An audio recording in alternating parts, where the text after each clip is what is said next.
I am the Tofu Golem. Please enjoy the video. You start by confirming prerequisites so the launcher runs cleanly.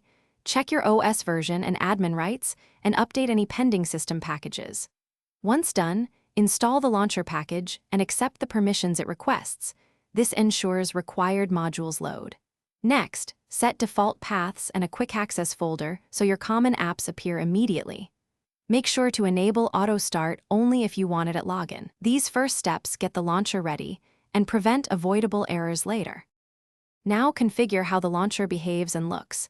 Add applications by dragging them in, importing an existing list, or using the built-in search to register items quickly. Once added, organize apps into groups and set clear icons so you can scan visually. Assign keyboard shortcuts like Ctrl+Alt+1 for instant access. Fine-tune performance by enabling cache, reducing animations, and setting CPU priority to low or normal depending on your system.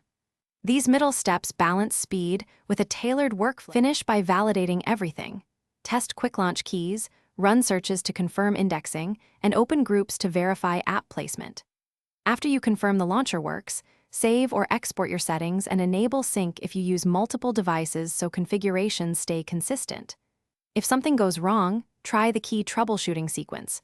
Restart the launcher, clear its cache, and only then reinstall the app if icons or search still fail. This final pass ensures a stable, repeatable setup and a fast recovery path when issues occur.